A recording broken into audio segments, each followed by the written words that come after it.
Hello and welcome everyone, I'm C.S.Gilmore, and today we're going to have another Warhammer book discussion. This time on my most recent read being The High Kahls Oath by Gav Thorpe. So, this was an interesting read. A lot of the book was very steady pace, but not, I wouldn't say overly exciting, though the ending, I feel like the action really kicked up. But for a good chunk of it, it was a lot more just going on, steady pacing. And yet at the same time, it wasn't like a bad read or anything like that. It was surprisingly well done, I would say, considering it kind of had to be a bit slower. The reason for that being is it had to introduce a lot of new stuff, a lot of new concepts, a lot of new ways of thinking and everything else like that, because uh, this book is about the Leagues of Votann, formerly known as Squats, aka Space Dwarves. And since they came back as the Leagues of Votann, we have basically had nothing for lore other than a little bit we got out of the codex for them when they first came out. As far as I know, there wasn't really much else. Little bits here and there, but nothing major. This is the first and currently only novel on them. So there was a lot of ground to cover about their society, about their general functioning, because they are very different from, like, say, the Imperium. For one, they have AI. They have a lot of AI. In fact, they kind of worship the AI. I don't know if worship's the right word, but they definitely work with the AI on like a very like everyone's part of this group. They have a very not what's the right word? They have a very group mindset of they're all individuals. They each have their own personalities, their own quirks. They have different things, but they're all like created by the Votann. They're all clones, skeins, is what they call them. So clones of various designs produced by the Votann, which are these massive AI, ancient AI. And the AI basically call the shots. And then they have some hierarchy systems with there's a high call. And then there's the various steps down from there. There's a council that works with the high call. There's several others, and different groups of Votann kind of have slightly different functionalities on how they do it. They make it clear throughout the story that there are different ways they function, sometimes between the different groups. This one was the something about the Eternal Starforge, I believe, was their group. Yeah, the Kindred of the Eternal Starforge. And you get some interesting things because one, the AI are a little weird at times. The Votann guys aren't always they aren't always in agreement with each other. There's more than one Votann, and they're old, which means they might get a little think Halo. They might get a little rampant with time and sheer data amounts and everything else. But there's a big thing with them about the dwarves are very big on the Votann being like really important because they are the ones that you return your information to. It's all about like gaining your own experiences, but also gaining experiences for the whole,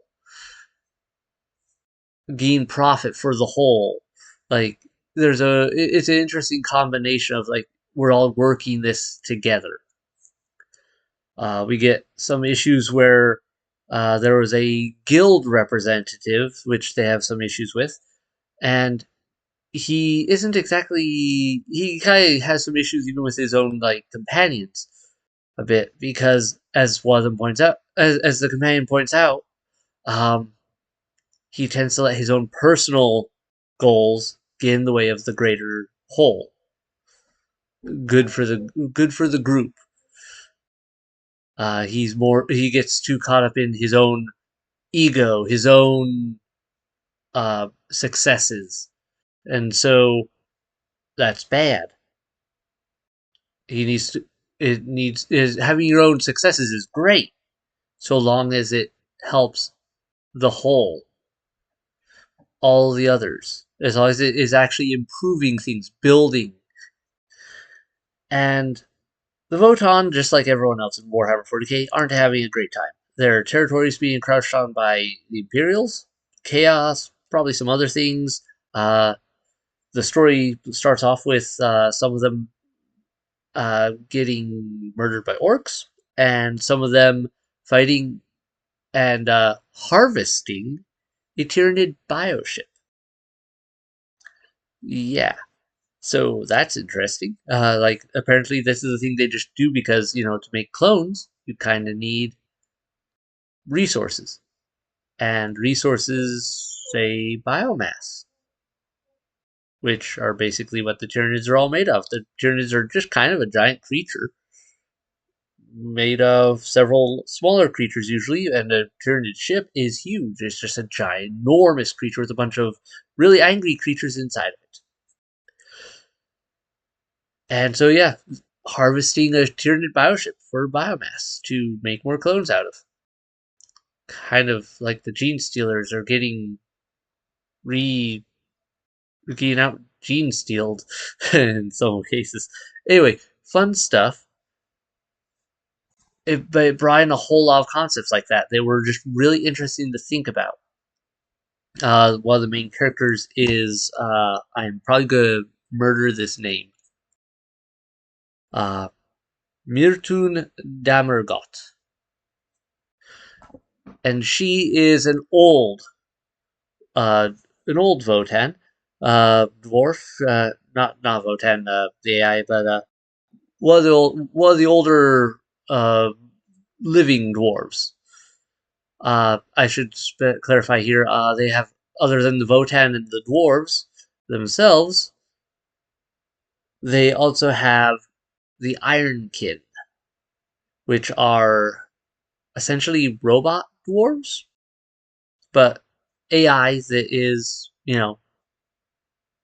aware, able to make decisions for itself, able to almost have emotions, though maybe not entirely sure on that one. Like, there's some suggestions that they kind of do, but they kind of don't, or they're very good at mimicking emotions. So in a way, they do, even if they don't.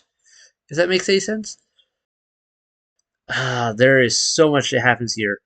I mentioned some of them getting torn apart by orcs, killed by orcs in the beginning. That would be the original High Call and his group doing a mission of some sort that they got from the Votann. Then, and amongst all these, the dwarves also have an interesting thing. They don't have a ton of warp signature themselves. They have souls, at least those that are living, uh, and not Ironkin. But the most of them don't have a lot of psychic presence. But they do have some psychers called Grimnir, and they're a lot safer than your average psyker, say in the Imperium of Man, who have a bad tendency of exploding or exploding others. The Grimnir are actually much safer in a lot of ways because they have warding runes and things like that. I wonder how they get along with the rune priests from the Space Wolves. Maybe we'll get to see that someday. Anyhow, uh, but they have runes and things that help them channel empiric energy, the chaos, the powers of the warp, and they use basically drones that have these empiric connections as well to help defuse the power to help not overload whether Grimnir. The Grimnir are also very important because they tend to be the main communication between everyone else and the Votann. They use a thing called a Fane, which is a semi-sentient, semi-self-created kind of computer communication chapel setup. I'm not quite sure how best to describe it. There's a lot of new concepts here, like I said, and I'm not sure, hopefully I'm not getting them mixed up.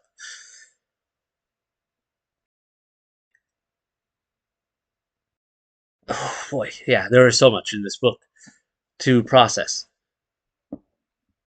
Anyhow, the High Call, who's basically kind of like the main leader of the Votann, works with the council, the Votanic Council, and some others. Kitties? No fighting, please. They the High Call's an important leadership position, and they got themselves killed trying to do this thing.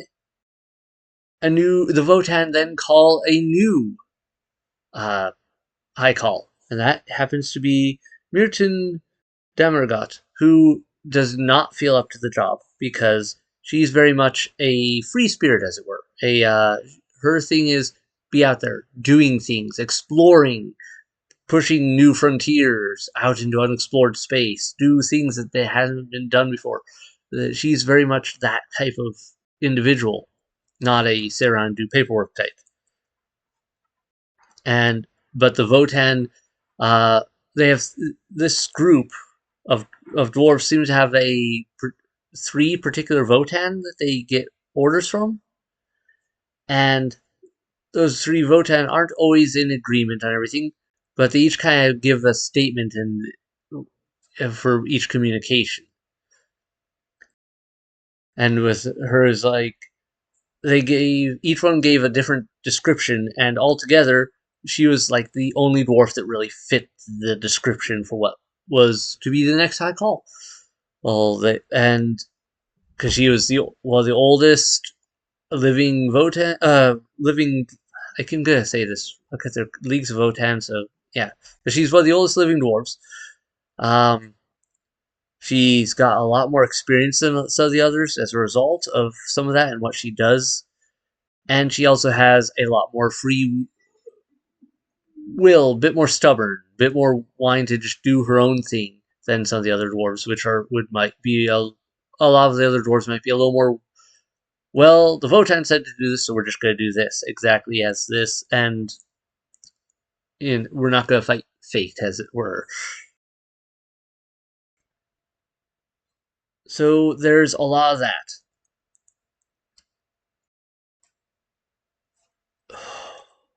And then there's a lot of like how their society works. It's like, okay, cool, but you're your own individual, but you still need to do your duty. You have your duty to the hold, to the to your the hold ship. They have it's like their main instead of having a planet they live on a hold ship, which is a huge, large asteroid-sized ship, which is their like central HQ, but it's also a ship, so it can move around. But we also learn through the story that the Votann didn't used to be like that. The Leagues of Votann used to actually have on the like planets and moon bases. They used to have cities, but this group does not. It lives on a ship or ships because they have lots of other smaller ships that go out from there and everything. Lots of stuff happens. Lots of politics. Um, like I said, it keeps a very steady pace for a lot of like here's how this works, and they're how do we come to a decision on this? So and so got offended because so and so did this, but then so and so is trying to avoid the insults here. They're very the dwarves, and that they can tend to be a little insulting to each other at times, but not in a hurt your feelings sort of way, but in a they're just straight and to the point kind of way. And or at least for each other, that like maybe to an outsider, they would just be like, "Hey, you just insulted me," but to a dwarf, they'd just be like, "Yeah, whatever, okay." So we're not quite seeing eye to eye, but like let's work on this improve eye. Like different culture. Um, you get at one point where avoiding going back to the whole trip to be assigned to be called in as High Call. They take a little detour off and end up saving some Imperials from being killed by Chaos worshippers. And then they have a dinner get together trying to, work out trade. The dwarves' big thing is like, okay, cool, we saved you. You owe us. Pay your debt. You owe us a debt. While the Imperials have a little less of a quid pro quo type of view on some of these things. So they don't get along great. They have some insults. They don't get along with a lot of things. The dwarves are smart enough to. I'm going to say dwarves just for the ease of communication here. The dwarves are smart enough to, try to avoid insult with the Imperium still. They're not really friends, but they're not actively enemies either necessarily. The Imperium and them could work together. So like they have this dinner party and they're like, "You hung up an Aquila," and then they're like, "You need to get that down right now before the dinner guests show up." Why? Do you remember where we got that? Oh, because they at some point they had been doing some salvage somewhere, and the Imperial ship had insisted that they, not, and so they destroyed the Imperial ship and took the spoils from it too. Because it's like, no, this is our salvage. You don't get to. We're to keep you, and then the Imperials are like, hey, no, well, too bad you got shot. So now they're dealing with these other Imperials, and they're like, maybe they shouldn't see that because then they might ask questions like, "Where did you get that?" Because they know we don't worship the Emperor, or this weird, whatever this weird bird thing is. And during the dinner party, you also get like some of them talking, and there's a Mechanicus person there, and the the Leagues of Votann do not believe in the Omnissiah type thing. So they may have had some insults going back and forth between groups, and claims of blasphemy and things like that. But they managed to avoid a all-out fight. And hey, we just saved your lives, so okay, you have been ungrateful guests. We don't like you either. We're leaving. Bye. Anyhow, they work it out, move on, and it actually pays off later because at a later point, the Imperials actually do help them, which is nice as a kind of a, all right, we owe you because they saved because Mertun saved our lives earlier, and so we heard your distress call and we came to help, type of thing. Because later on, the whole ship has a whole bunch of issues due to I mentioned the guild member who had some ego issues. Well, it turns out the guild had to deal with the previous High Call. They provided him with something, and they wanted it back or recompense. Mertun is not exactly wanting to play politics, and so she kept blowing off the guild representative. And they took offense to that and decided, all right, we're withdrawing the guild support. So the guild support involved basically a lot of the functionalities of the cold ship, which then goes really problematic, say, when you get attacked and you can't activate shields or half of your other systems, like all the ones that would be really useful in the fight. And of course, when that happens, that's later on near the end of the book, and the guild representative kind of realized, I screwed up, but he can't undo his screw up because the thing that was used to shut down a bunch of the systems requires new coding or whatever from the guild. So he has to reach out to the guild and hope that they get back with an answer and say, hey, okay, we'll let you reactivate this stuff because emergency. You're being attacked by chaos. All right, and if they get blown up and you get blown up, we lose a bunch of everything. Yeah. Meanwhile, the thing that was lost apparently had involved with the mission the previous High Call had gone on, and before the previous High Call had died, they had sent back their champion. They had basically oath sworn their champion to, no, you're going to go back because I told you to, as your high call, you are going to go back and you are going to take this and take it to the new high call. So you have to carry on my oath, basically, and then pass it on to someone else. The dwarves take oaths very seriously.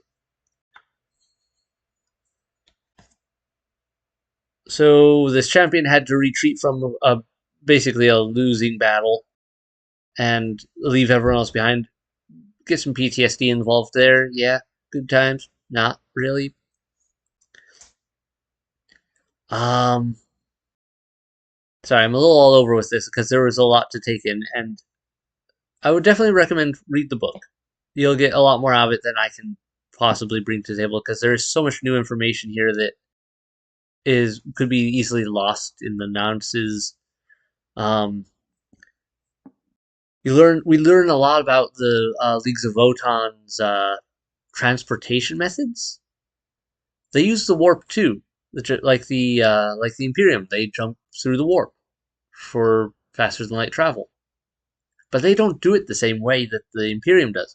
The Imperium tears a rift in space and goes into the warp and propels themselves through the warp, uses and like basically forces their way wherever they're going. The Leagues of Votann use immense calculations and some ways that they've developed to actually measure the Imperium uh, like various pressures and forces and things that are going on. So like they can read a warp storm and its currents, and essentially they encapsulate their ships in a bubble and then ride the current and just use various calculations, everything to steer themselves through the right currents to go where they want to go. And they do it in a bunch of little hops rather than big, like, start this destination, go to this destination. For Leagues of Votann, it's more like little hop, little hop, little hop, little hop, starting destination, finally you get to where you were going. So their travel isn't as fast, but it's safer because they aren't spending prolonged periods of time in the warp, and they're generally doing it under much more controlled circumstances, which have been very calculated and taking into account what's going on. As you see in the book, sometimes still things still go wrong. Like say if a warp storm randomly breaks out and you aren't ready for that while you're partway through a travel, um, you may have to figure out, okay, if are we going to ride this current somewhere else we maybe didn't want to go in order to just go with the flow? Are we going to try to force our way out of warp space now? Even though the empiric pressure of everything is really going bad and we could get pretty scrambled trying to get out of here? Or are we going to do something else? Um, there's so many things that happened with their warp travel. They had some really interesting ship encounters between before, like the Imperials that they saved from the Chaos units, and the Chaos guys show up later. But they have some issues where they have to. Uh, there's a lot about trusting each other too, and like trusting each other to do the right job and not taking personal offense when someone else is like, "No, this is not a good idea. Do this instead," and it gets you over. You have to, swallow your pride and do it their way sometimes, or realize, hey, they maybe have more experience or know what they're doing better. Um, like at one point, one of the main Ironkin is named Lutar, and he's basically a close friend of Mertun, and even though he's technically older than her because the Ironkin don't age the same, they're robotic, so they can last a lot longer than their flesh and blood relatives. Um, but anyway, Mertun and Lutar are pretty close with each other, and um, Lutar is their star finder, their navigator, essentially. He calculates the courses. He reads all the data and goes, there's a weird current here. If we ride this, we'll get to here, but we gotta watch out for this thing and do that. And if we jump out here, we'll be okay. At one point, they end up traveling somewhere, and they end up being running into more chaos units, and they're having some conversations like, okay, we're on this mission to do basically figure out what happened to the previous high call. This isn't part of our mission. We could do it, but we risky, if we risk losing more people or damages and everything, we may not be able to do our actual mission. So they decide we need a retreat. And they're like, okay, we should go out to the edge of the system so we don't have gravatic interference from planets and other things. So we can make the warp jump still, because they still have that problem, just like the Imperials. But then they realize Luthor gets some odd readings. He realizes somehow some of these Chaos guys are waiting in the warp to ambush them as they hit the jump out point. So he's like, okay, we have to jump out early. Sure, it won't be as nice because we're dealing with some gravitic interference, but we won't get ambushed that way and possibly get murdered while we're trying to do a warp breach, and where you don't want to get shot by torpedoes and things while you're trying to jump into the warp with them, because it could cause the warp breach to collapse and bad things all around, which could tear you apart.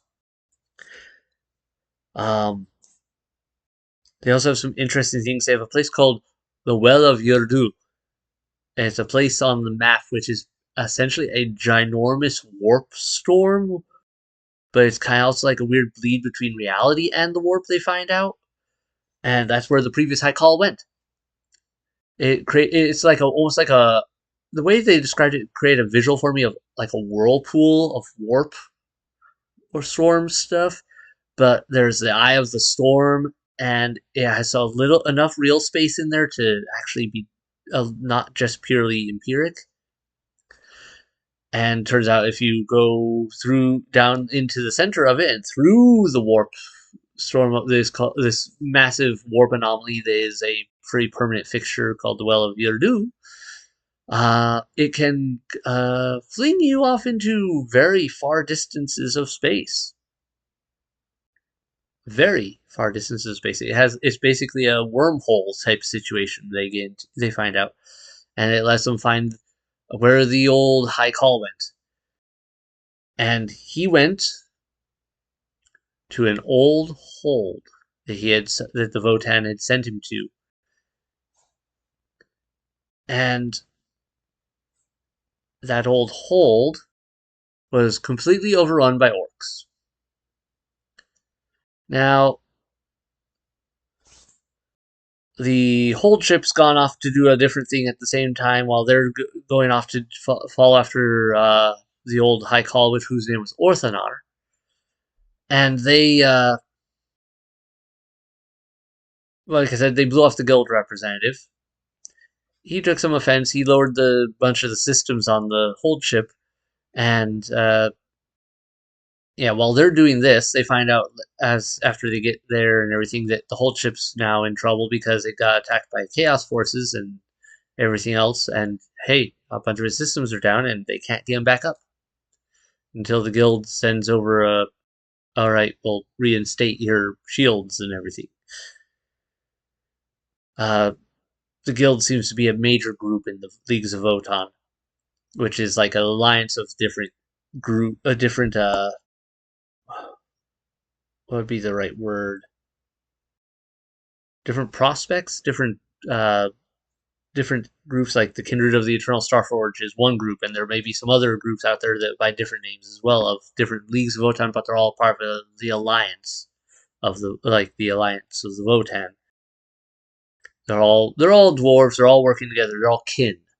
There's a lot of stuff about being kin and kindred to each other, even though like some of them aren't flesh and blood, some of them but they're all clones, and some of them are different. Some of them are very the same. It was interesting with some of that. They get to for Mirtun though. While the whole ship's dealing with some things, and the Imperials show up to help, buy them some time, and then there's the guild representative trying not to die as well because he has to stay alive in order to be able to reinstate the shields and everything once the guild gets back to him with a clearance. Assuming they do get back to him with a clearance and aren't like, it serves them right.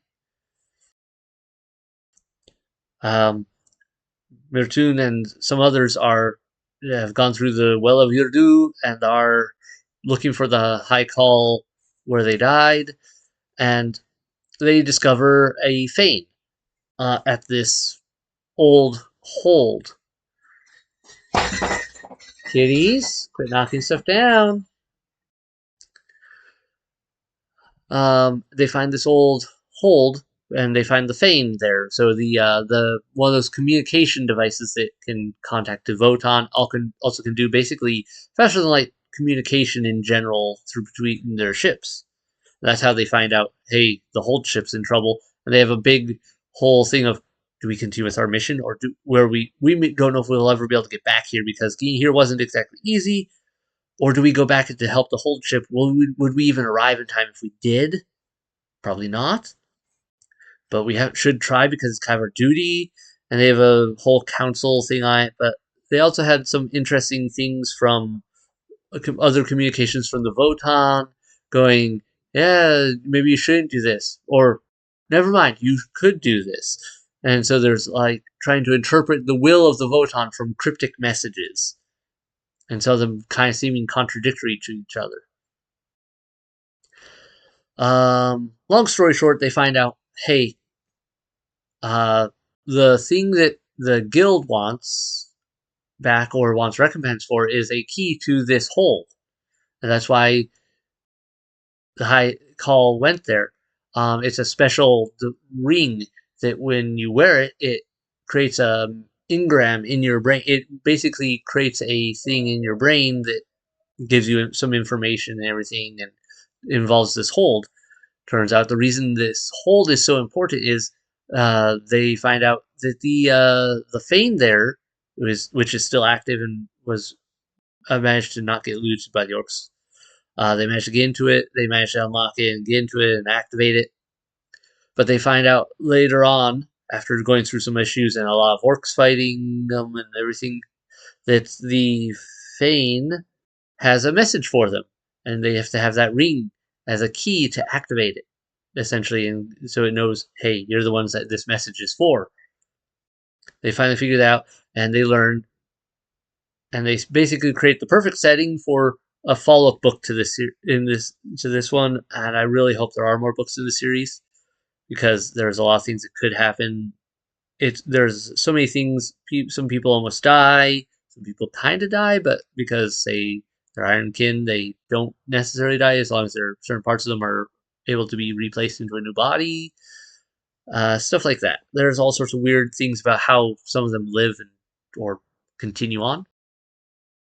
They also have a big thing about returning people to the Votann. So, like, if their brains are still intact, they take them back to the Votann and, like, I guess download them into the Fane, I think, into the Votann memory cores.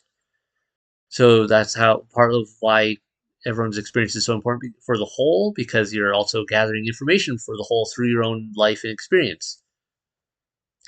And there's a big whole thing about losing people to the Votann because, say, your head gets destroyed or your body's unrecoverable, you can't pass on your information to the Votann again and to future clones or whatever. You can't do that if you're dead and beyond dead, to the point beyond the point of recovery.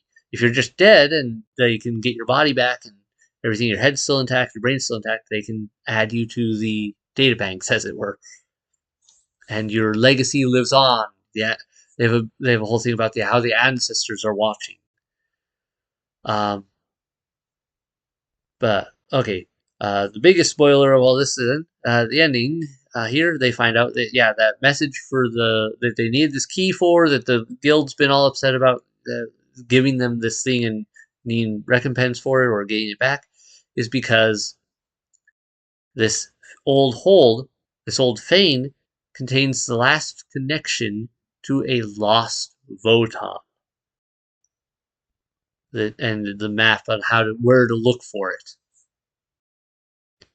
So, like I said, sets up the perfect thing for the next book of them actually going to find this new Votann or old Votann, like one of the original Votann that has been lost for who knows how long. and that's a big thing for the dwarves because they're like the Votann are like practically their gods. They're the ones they follow because those are the things that can make all the calls with ridiculous amounts of information and everything. Yeah.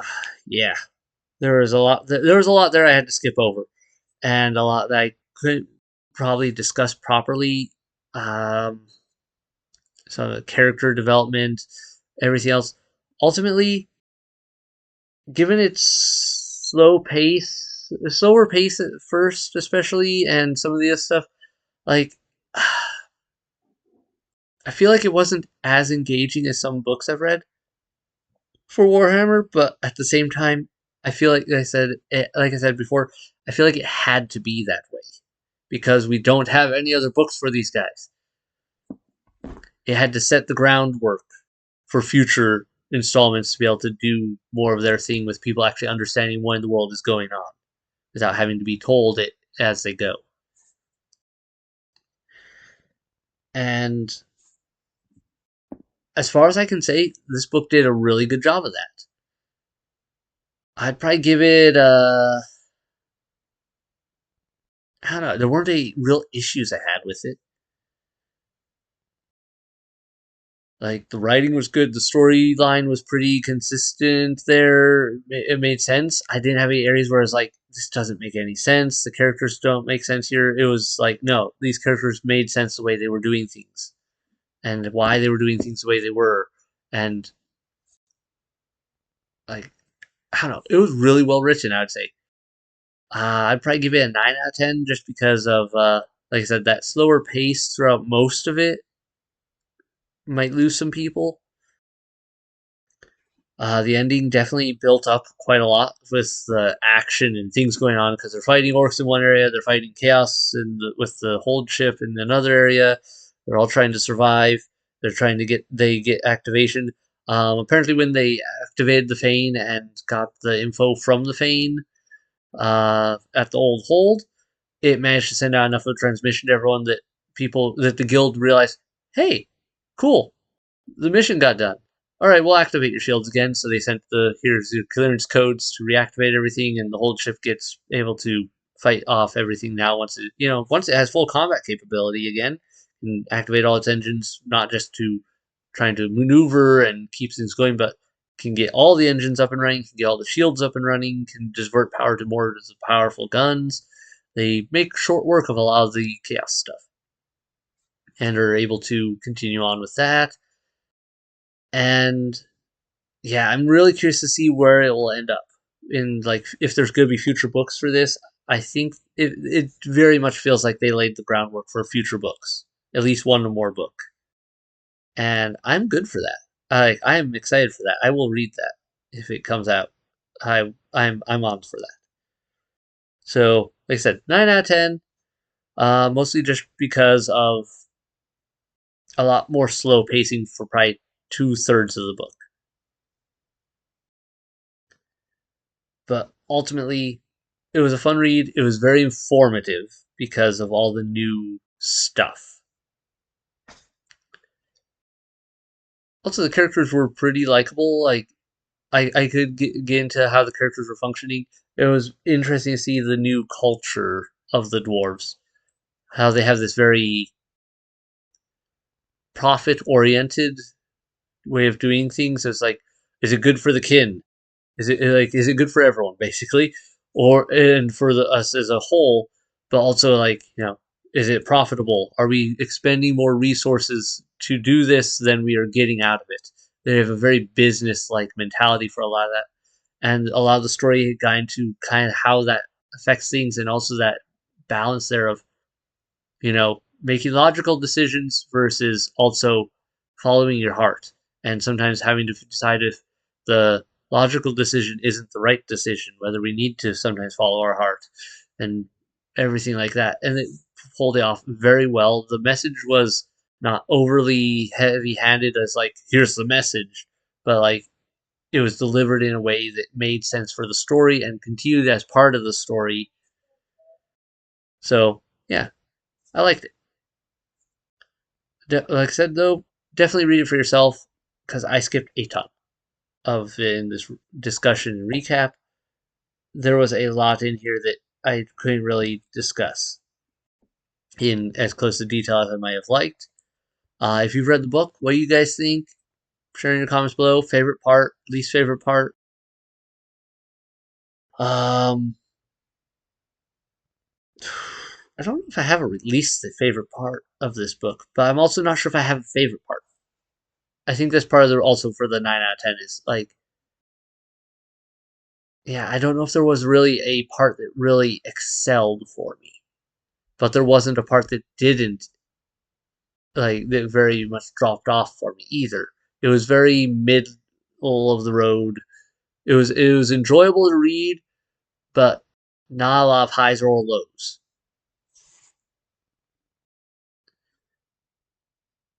which was a little bit of a different experience than a lot of the books I read. Interesting to think about. But that's it for tonight, everyone. Have a great night. Bye.